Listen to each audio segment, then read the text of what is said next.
नमस्कार, PHD news में आपका स्वागत है। आपके साथ मैं हूं समर्थ प्रेरणा। इनेलो के राष्ट्रीय अध्यक्ष अभय चौटाला ने प्रेस कॉन्फ्रेंस कर सत्ता पक्ष और विपक्ष पर आपस में मिले होने का आरोप लगाया। उन्होंने कहा कि कांग्रेस के लोग कैसे बीजेपी की मदद करते हैं, ये बात किसी से छिपी नहीं है। अभय चौटाला ने बाढ़ से प्रभावित किसानों का मुद्दा भी उठाया और किसानों के खेतों से पानी निकालने की सरकार से मांग की। उन्होंने कहा कि अगर सरकार 15 अक्टूबर तक किसानों के खेतों से पानी नहीं निकालती तो वो आगे कदम उठाएंगे। प्रेस कॉन्फ्रेंस के दौरान चौटाला बीजेपी और कांग्रेस पर जमकर बरसे। उन्होंने कांग्रेस पर गुटबाजी का आरोप लगाया, साथ ही प्रदेश की कानून व्यवस्था पर भी सवाल उठाए। वो दोनों आपस में मिले हुए हैं। मैंने ये भी बताया था कि किस तरह से कांग्रेस के लोग बीजेपी की मदद करते हैं, कैसे बीजेपी वाले कांग्रेस वालों को बचाने का काम कर रहे हैं। इसका एक ताजा उदाहरण मैं आपके सामने बताना चाहूंगा। 2013 में जब हमारी पार्टी विपक्ष में थी, कांग्रेस सत्ता में थी, उस वक्त हमने प्रदेश के अंदर सरकार के खिलाफ सरकार कैसे भ्रष्टाचार को बढ़ावा देती है, कैसे लोगों से पैसा ऐंठती है और किस तरह से आपके ये जो अलग अलग लाइसेंस जो इशू होते हैं हुड्डा के और दूसरे डिपार्टमेंट के, वो कैसे उनको उन्होंने सेल किया, इसके बारे में खुल करके उस वक्त 2013 में हमने खुलासा किया। और 6 विधायकों को, जो कांग्रेस के विधायक थे, उन 6 की हमने एक सीडी तैयार करी अलग अलग, और उनको सीक्वेंस वाइज हमने दिखाया, आपको बताया कि किस तरह से ये लोग पैसा लेते हैं, कैसे बैठ करके सौदेबाजी करते हैं। और फिर जब हमने उसकी कंप्लेंट दी, तो कंप्लेंट दी थी हमने उस वक्त जो बना हुआ था आपका लोकायुक्त, उसके सामने कंप्लेंट करी, क्योंकि सरकार कांग्रेस की थी। कांग्रेस तो उस पर कोई कार्रवाई कर ही नहीं रही थी। कांग्रेस तो बल्कि हमें विधानसभा में उस इशू के ऊपर नेम करके बाहर कर रही थी कि हम उसको विधानसभा में भी रेज ना कर सकें। लेकिन हमने लोकायुक्त को जाकर शिकायत करी, उस पर नोटिस हो गए। उसके बाद इलेक्शन हो गया, इलेक्शन में भाजपा सत्ता में आ गई, मनोहर लाल खट्टर मुख्यमंत्री बन गए और वो खुल करके ये कहते थे कि मैं तो भ्रष्टाचार खत्म करूंगा। लेकिन उन्हीं की टीम में एक ऐसा एमएलए जिसके खिलाफ उस सीडी कांड में जो शामिल था, बीजेपी की टिकट पे एमएलए बन गया हांसी से विनोद भाणा।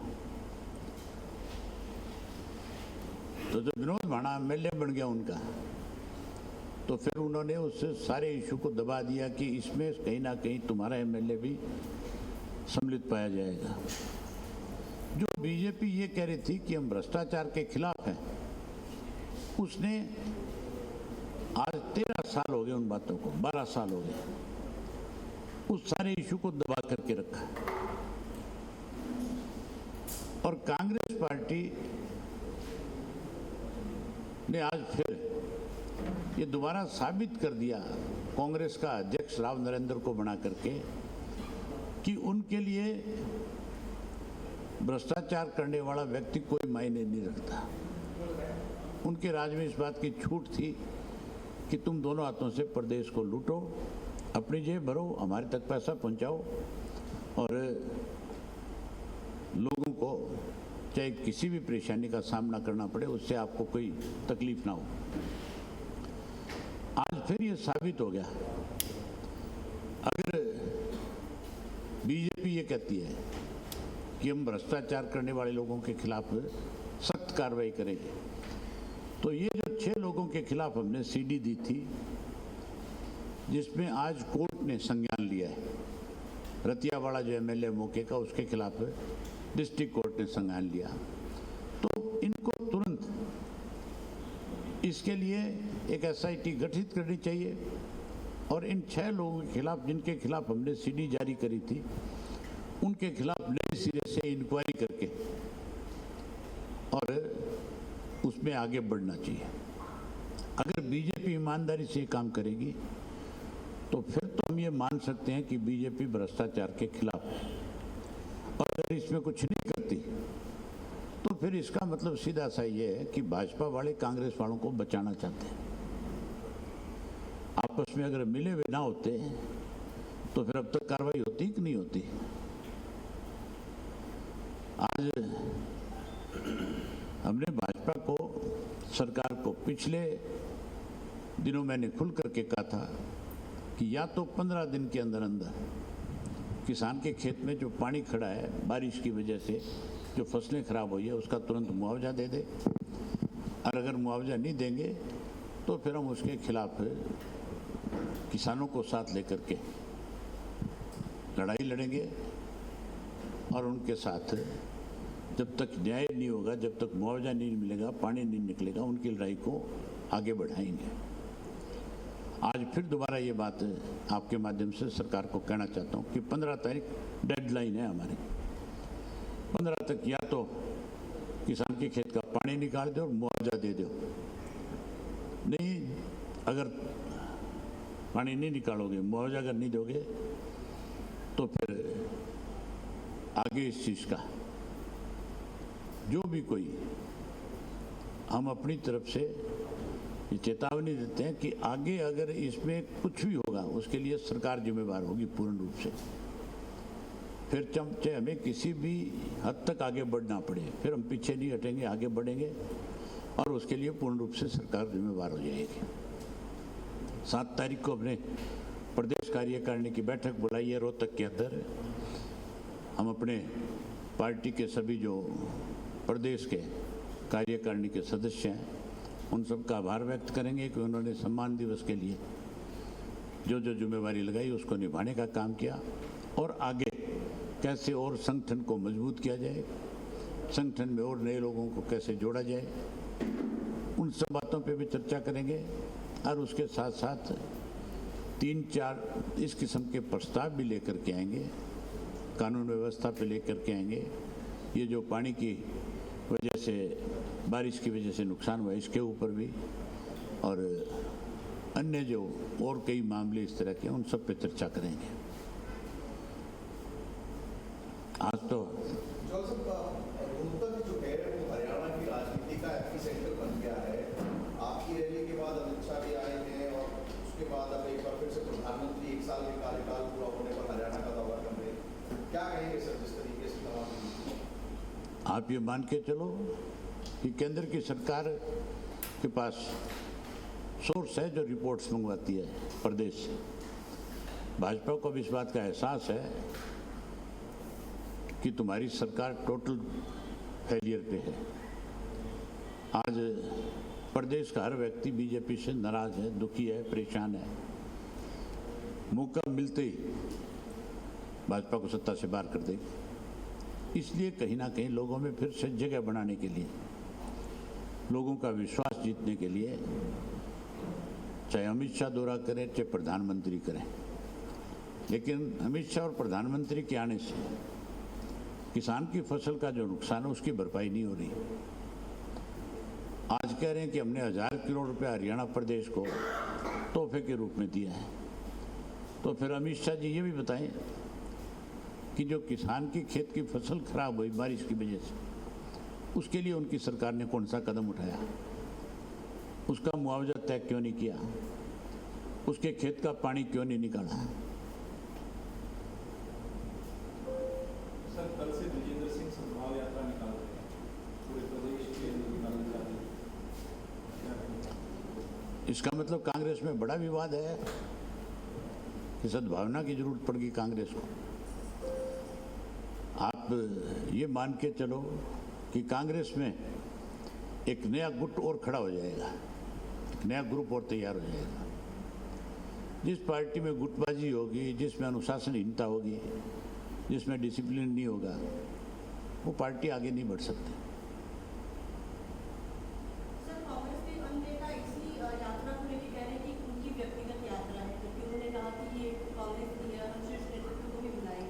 कांग्रेस के बैनर की जरूरत क्यों पड़ी?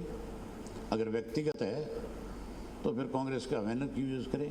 कुछ एक नेता कह रहे हैं कि पूरे प्रदेश अध्यक्ष कांग्रेस के भी कह रहे हैं। मैं ये कह रहा हूं आपसे कि सद्भावना यात्रा तो तब होती है जब सब लोग शामिल हो।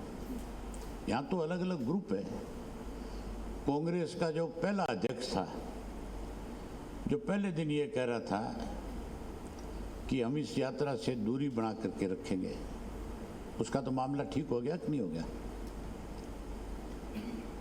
इस यात्रा के पीछे क्या रीजन है वो उनसे आप पूछो, वो बताएंगे। कल अमित शाह ने बात कही कि बीजेपी से पहले की जितनी भी सरकारें रही हरियाणा में, ये मुख्यमंत्री बनता था तो एक जिले का विकास होता था, दूसरा बनता था, दूसरे जिले का होता था। आपकी भी सरकार रही है तो फिर उससे ये पूछ लो आप अमित शाह से कि तुम जब हमारी सरकार में शामिल होते थे तब ये बात क्यों नहीं कहते थे? तब कहाँ था, क्या हो रहा था तुम्हें? तब तो तुम्हारा नामो निशान ही नहीं था। आरोप लगाने से पहले सोचना चाहिए। अमित शाह छोटे पद पे नहीं है, बड़े पद पे है। उसको कोई भी बात कहने से पहले जरूर ये सोचना चाहिए कि क्या कह रहे हो आप और किसके बारे में कह रहे हो। सर, इससे पहले एक गाँव बदल की जो वीडियो दिखाई गई लोगों की तरफ से, तो उनका इसमें ध्यान था कि एडिटेड है। और 2016 में हम कोर्ट में गए थे तो 9 साल तक कांग्रेस इनेलो का कोई भी नेता या कोई भी पक्षकार उसको न जवाब देने आया, न कोई अपना उसमें कोई नोटिस नहीं और सब झूठ बोल रहा है। मतलब आप अध्यक्ष बने नहीं उससे पहले झूठ बोलना शुरू कर दिया। मैं तभी तो आज ये बात कह रहा हूं कि बीजेपी अगर ईमानदारी से भ्रष्टाचार करने वाले लोगों के खिलाफ कार्रवाई करना चाहती है तो इससे बड़ा और कुछ नहीं हो सकता कि इसमें एसआईटी गठित करे तुरंत और इनके खिलाफ नए सिरे से इंक्वायरी करे। जिन जिन लोगों के, वो तो बिल्कुल सरेआम है, उसमें मतलब ये नहीं है कि कोई आरोप लगाया जा रहा है किसी पे एफिडेविट लिया जा रहा है। उसमें बाकायदा तौर पे सीडी बनी है, वो पैसे मांग रहे हैं, साफ दिख रहा है कि भाई इस लाइसेंस के इतने रुपए आपको देने पड़ेंगे। क्या ये तो ऐसी मतलब कोई उसमें कोई चीज़ आज तो ये कह सकते हो कि है आ गई, उसकी वजह से आप कुछ भी डेवलप कर सकते हो। उस वक्त तो कुछ था ही नहीं। उस वक्त तो सीडी बनाना बहुत मुश्किल काम था। ये तो इंडियन नेशनल लोकदल पार्टी ने भ्रष्टाचार के खिलाफ एक बड़ी मुहिम खड़ी करी थी और हमारी गवर्नमेंट बनती तो ये लोग जरूर जेल की सलाखों के पीछे जाते। आइंदा फिर किसी एमएलए की हिम्मत नहीं होती कि वो किसी से पैसे मांग ले। सर, अभी नेशनल क्राइम रिपोर्ट ब्यूरो की रिपोर्ट आई है कि 2023 में सबसे ज्यादा जो उसकी रिपोर्ट आई उसमें हरियाणा चौथे नंबर पे है। हालांकि डीजीपी ने इसमें बाइट भी दी और बोला कि स्नैचिंग वाले सबसे ज्यादा केसेस हैं। इसमें क्या कहना चाहिए? किस चीज़ में? नेशनल क्राइम रिपोर्ट क्राइम तो चौथे नंबर पे हरियाणा। चौथे नंबर पे नहीं, हरियाणा पहले नंबर पे है। उसमें भी भेदभाव किया है। पूरे देश में चौथे नंबर पर। अरे पूरे देश में पहले नंबर पे है भाई। आप मुझे ये बताओ, इतना छोटा स्टेट है, हम दिल्ली के साथ लगते में सराउंडिंग दिल्ली के बैठे हैं, अगर कैपिटल के साथ में लगता हुआ प्रदेश चौथे नंबर पे है तो इसका मतलब देश को खतरा है कि नहीं है? हमारा जो है सारा का सारा इलाका दिल्ली के साथ लगता है। कौन सा दिन ऐसा है जिस दिन फिरौती ना मांगी जाए, जिस दिन 2-4 बेकसूर लोगों को मारा ना जाए? 10 से 12 बलात्कार की घटनाएं जिस प्रदेश में रोज हो रही हो, जिसमें 10, 12, 15 रोजाना अपहरण की घटनाएं हो रही हो, चोरी की घटनाओं की कोई गिनती नहीं है। आप उसको ये कैसे कह सकते हो कि ये भ्रष्टाचार में चौथे नंबर पे है, इसमें क्राइम में चौथे नंबर पे है? ये तो पहले नंबर पे है। अपराध के मुद्दे पे जैसे मुख्यमंत्री हर जगह ये कहते हैं कि हमने पुलिस को पूरी छूट दे रखी है। उससे पूछो तुम 10 साल काम भर गए थे? और उसके नहीं, आप मुझे ये बताओ, उस मुख्यमंत्री को आप सुन के आ जाते हो, उससे आप ये क्यों नहीं पूछते कि तू आज कहता है कि हमने छूट दे दी, तुम पहले कहाँ थे? इसका मतलब पहले तुमने कहीं ना कहीं पुलिस को दबोच के रखा हुआ था। आपने खुद ने स्वीकार की ये बात कि भाई हमने छूट दे दी, तो पहले क्यों नहीं छूट दे रखी थी? पहले क्राइम करवाते थे आप, सो रहे थे अब तक। है वो कह रहे हैं कि छोड़ दे रखे हैं, डीजीपी कह रहे हैं कि आप लगातार एनकाउंटर कर रहे हैं या पकड़ रहे हैं। तो आपको क्या लगता है कि अपराध क्यों बढ़ रहा है जब दोनों तरफ से? अपराध इसलिए बढ़ रहा है कि सरकार के लोग शामिल हैं, सरकार का संरक्षण है अपराधियों को। आप एक चीज बताओ मुझे, नारायणगढ़ का एक अपराधी है, मुख्यमंत्री के हल्के का है, अब तक उसका सबको पता है कि ये कहां बैठा है, पुलिस को पता है, मेरे को पता है, सबको पता है कि दुबई में बैठा है। अब तक क्यों नहीं ले पकड़ के? अभी भी वहां बैठ करके टेलीफोन के ऊपर धमकियां देता है, फिरौतियां लेता है और गोलियां चलवाता है। नाम जानते हैं, हर व्यक्ति को पता है, बच्चे बच्चे को पता है, इसको खुद को डीजी को पता है, चीफ मिनिस्टर को पता है। तो दुबई से लेना क्या मुश्किल है मुजरिम को?